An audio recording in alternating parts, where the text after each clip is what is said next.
আজকে ঘুম থেকে উঠেই ঘরের সমস্ত জল ফেলে দিয়েছি। কোনো অংশে এক বিন্দু জলও রাখার উপায় ছিল না। কেন সমস্ত জল ফেলতে হয়েছে সমস্তটাই বলবো। তার আগে নিজের পরিচয়টা দিয়ে নিই। আমি রূপা, ত্রিপুরার আমবাসার ছোট্ট একটা গ্রাম থেকে অতি সাধারণ ঘরের অতি সাধারণ একজন গ্রাম্য গৃহবধূ।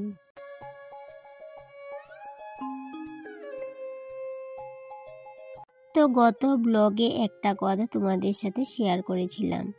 অবশ্য সেই কথাটা মনে আছে কিনা তোমাদের সেটা বুঝতে পারছি না। তবে এই যে কালকে ব্লগের মধ্যে বলেছিলাম যে আমাদের ঘরে তো কালকে মাছ এনেছিল, তো সেই মাছগুলা নিয়ে একটা কেলেঙ্কারি হয়েছে আজকে। সেই কেলেঙ্কারির কথাটাই তোমাদের সাথে শেয়ার করব। তো সমস্তটাই তোমাদের সাথে শেয়ার করব। তার আগে এই যে জলের ড্রামটা খালি করেছিলাম সেই ড্রামটা মাসিমণির কাছে দিয়ে আসবো ধুয়ে। কারণ মাসিমণি তো স্নান করে নিয়েছে, তো স্নান করে নিয়েছে যেহেতু বললাম যে আমার ড্রামটা জলে ভর্তি করে রাখতে, পরে যখন আমি স্নান করব তখন ওই যে ঘরে নিয়ে আসবো। তো যেই কেলেঙ্কারিটার কথা তোমাদের সাথে শেয়ার করব বলেছিলাম সেটা এক্ষুনি কিন্তু শেয়ার করে নেব। কি হয়েছে বলো তো, গত ব্লগে তো দেখেছো যে ঘরে মাছ এনেছিল, তো সেই মাছগুলা কিন্তু সমস্তটা খাওয়া হয়নি। ওই দুপুরবেলা কিছুটা খাওয়া হয়েছিল আর বাকিগুলা কিন্তু আমি রেখে দিয়েছিলাম ফ্রিজে। ভেবেছিলাম আজকে রান্না করব। আর কি হয়েছে বলো তো, গতকাল রাতে একটা খবর আসলো যে আমাদের একটা ধোঁয়া পড়বে পরের দিন। বলতে ধোঁয়াতেই পড়বে, পুরো রান্নাঘর পরিষ্কার করতে লাগবে। তো সমস্ত কথা কিন্তু আমি রাতে শুনিনি, বলেছিলাম যে সকালে শুনবো। কারণ কি রাতে যদি শুনতাম রাতেই কিন্তু সমস্ত রান্নাঘর পরিষ্কার করতে হতো।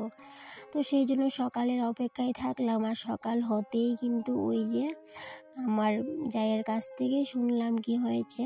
তো কি হয়েছে বলো তো, আমাদের একজন আত্মীয় মারা গেছিল, তো তার ওই জন্য আজকে সমস্ত রান্নাঘরই ক্লিন করতে হচ্ছে। তো সেই জন্য মাছগুলা ফেলে দেব ভেবে গতকাল রাতে কিন্তু যেহেতু কথাটা শুনিনি, গতকাল রাতে ওই যে বেশি করে মাছগুলা কিন্তু খাওয়া হয়ে গেছে। কারণ একটাও মাছ রাখিনি, যেহেতু এত দাম দিয়ে মাছগুলো এনেছে সেহেতু কিন্তু মাছগুলো ফেলতে কিন্তু অনেকটাই কষ্ট হবে। সেই জন্য রাতের বেলায় মাছগুলাকে শেষ করে নিয়েছিলাম। আর এই ডাঁটা পাতাগুলো কিন্তু ধুয়ে রেখেছিলাম, ভেবেছিলাম আজকে শাক করব। আর যেহেতু মরার খবর শুনেছি সেহেতু কিন্তু এই যে আজকে শাকও খেতে পারবো না, তাই জন্য এই সমস্ত শাকও কিন্তু ফেলে দিতে হয়েছে। আর কিছু সবজি ছিল মাছের মাথা দিয়ে আমি যে সবজিটা করেছিলাম কালকে, ওইটাও কিন্তু সমস্তটাই ফেলে দিতে হয়েছে। আর ভাতও ফেলে দিতে হয়েছে অনেকগুলা। সেক্ষেত্রে অনেকটাই খারাপ লেগেছে, কিন্তু খারাপ লাগলেও কিছু করার নেই, যে ফেলতেই হবে আর সমস্ত রান্নাঘর পরিষ্কার করতেই লাগবে। আর যেহেতু আজকে বুধবার সেহেতু ভাবলাম রান্নাঘর যেহেতু পরিষ্কার করছি, তবে রান্নাঘরটা ভালো করে ঝুলগুলোও ঝেড়ে নেব। মাকড়সার যে ঝুলগুলো ছিল সেগুলোকেও ঝেড়ে নিয়েছি। তবে গতকালকে কিন্তু ডিপ ক্লিন করেছিলাম, তারপরেও আজকে আবার মাকড়সার ঝুল তো বুঝতেই পারো, আজকে যদি ভাঙো দেখবি কি কালকেও আবার হয়ে গেছে। তো সেই জন্য মাকড়সার ঝুলগুলো ঝেড়ে নিয়েছি। এবার ভালো করে চিপা কাঞ্চি মুছে পরিষ্কার করে নিয়েছি সমস্ত ঘর।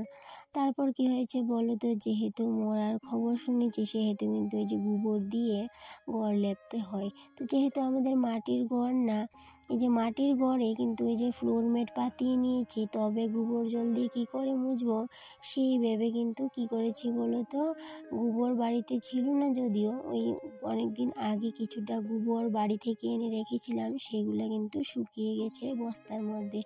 তো আমি ঘরটা পরিষ্কার করতে করতে ভাবছিলাম যে কোথা থেকে গোবর আনবো, হঠাৎ কিন্তু মনে পড়লো ওই যে পেছনে বস্তার মধ্যে কিছু গোবর আছে সেখান থেকে একটু নিয়ে আসবো। গোবর দিলেই হলো, শুকনো হোক আর ভিজা যাই হোক। আর এদিকে দেখো ফিল্টারের জলও কিন্তু সমস্তটাই আমি বের করে পরিষ্কার করে নিয়েছিলাম, সেটা আর তোমাদের সাথে শেয়ার করা হয়ে ওঠেনি। আর এদিকে সমস্ত টিন সমস্ত কিছুই মুছে নিয়েছি ভালো করে, যেহেতু আজকে সমস্তটাই ভালো করে ক্লিন ক্লিন করতে হবে, তাই কিন্তু কোনো জায়গা আমি বাদ দিইনি, সমস্ত জায়গায় কিন্তু পরিষ্কার করে নিয়েছি। আর এদিকে দেখো ওই যে বলেছিলাম গোবর লাগবে, সেহেতু ওই যে বস্তার মধ্যে গোবর ছিল কিন্তু শুকিয়ে গেছিলো, তো সেখান থেকে একটু নিয়ে নিয়েছিলাম। যদিও গোবরটা ভিজা ছিল না, তো যেমন ছিল তেমনটা একটু নিয়েছিলাম, কারণ নিয়ম তো এই যে মরার কথা শুনলে ঘর দুয়ার পরিষ্কার করলে একটু গোবর দিতেই লাগে। তাই জন্য এই যে জলের মধ্যে একটু গোবর দিয়ে দিলাম, আর এই জলটা দিয়ে কিন্তু সমস্ত ঘর মুছে নেব। সমস্ত ঘর বলতে অন্যান্য ঘর, সমস্ত ঘরগুলোই মুছে নেব। তারপর উঠান ঝাড় দেওয়ার সময় কিন্তু গোবর দিয়ে সারা উঠানে জল দিয়ে তারপরে কিন্তু উঠানটা ঝাড় দেব।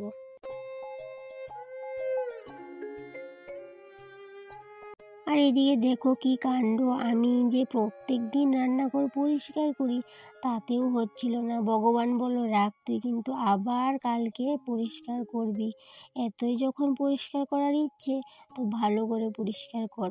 এটাই ভাবলাম যে গতকালকে পরিষ্কার করলাম, আজকে আবার পরিষ্কার করতে লাগছে, কি করব, সেটা তো বাধ্য হয়ে করতেই লাগবে। আর এদিকে দেখো আমার কিন্তু মনে হয় কি, আমি মনে হয় ক্লিনিং ওমেন। তো যাই হোক, ক্লিনিং ওমেন হই আর হাউস ওয়াইফে হই, সমস্তটা ক্লিন করে রাখলে নিজেরই ভালো লাগে আর মনটাও শান্তি লাগে। তো এদিকে দেখো সমস্ত রান্নাঘর পরিষ্কার করে এই যে গুছিয়ে নিয়েছি। তো সমস্ত রান্নাঘর ক্লিনিং করার পর স্নান করে একটা সবজি ভাত করেছিলাম, সেটাই খেয়ে নিয়েছিলাম। তারপর এদিকে বিকালের দিকটায় সমস্ত রান্নাঘরটাই আবার আগের মতো করে গুছিয়ে নিয়েছিলাম। তারপর এই যে একটা টিপস আজকে শেয়ার করব বলতে, আমি ইউটিউবে দেখেছিলাম যে একটা টিপস খুবই ভালো লেগেছে আমার, দেখে ভাবলাম আজকে আমি নিজেই অ্যাপ্লাই করি আমার রান্নাঘরে। এদিকটাই দেখো এই যে কারেন্টের বোর্ডটা দেখতে পাচ্ছ, দেখো কতটা নোংরা হয়ে আছে। তো কারেন্টের বোর্ড সেহেতু কিন্তু জল দিয়ে তো পরিষ্কার করতে পারবো না, তাই জন্য এই টিপসটা আমি ফলো করব ভেবেছিলাম। কারণ কি, আমি অনেকগুলো ভিডিওতে দেখেছিলাম এইভাবে করে কারেন্টের বোর্ড না খুব সুন্দর করে পরিষ্কার করে। ভাবলাম নিজেও ট্রাই করে দেখি কতটুকু কি রেজাল্ট পাওয়া যায়। সেই জন্য এই যে পুরান একটা ব্রাশের মধ্যে কলগেট নিয়ে নিলাম। আর হ্যাঁ বন্ধুরা, আমি কিন্তু কারেন্ট অফ করেই করছি। তোমরা যদি হয়তো বা আমার ভিডিওটা দেখে চেষ্টা করো, তাহলে কিন্তু এই যে কারেন্ট অফ করে তারপরেই কিন্তু করবে। সমস্ত লাইন অফ করে নিয়েছিলাম, মেন সুইচটা অফ করে তারপরে করেছিলাম। আর এদিকে যেহেতু এটা কারেন্টের বোর্ড, সেহেতু কিন্তু জল তো লাগাতে পারবে না, সেই জন্য আমি এইভাবে করে বলতে সেটা তো আর আমার বুদ্ধি না, আমি কিন্তু ওই যে মোবাইলেই দেখেছিলাম, ভাবলাম নিজেও ট্রাই করে নিই। তাই জন্য এই যে কলগেট দিয়ে ভালো করে প্রথমে ঘষে নিয়েছিলাম, তারপরে একটা কাপড় নিয়ে ভালো করে মুছে নিয়েছিলাম। তো দেখো রেজাল্টটা কেমন হয়েছে, আমি ভাবছি কেমন হয়েছে, পরিষ্কার হয়েছে কি না সেটাই ভাবছিলাম। তোমরা অবশ্যই কমেন্টে জানিও কীরকম পরিষ্কার হলো। তো যাই হোক, টিপসটা তোমাদের কেমন লাগলো কমেন্ট করতে ভুলো না। আর আজকের ব্লগটা না এই পর্যন্তই। সবাই ভালো থেকো, সুস্থ থেকো, টাটা।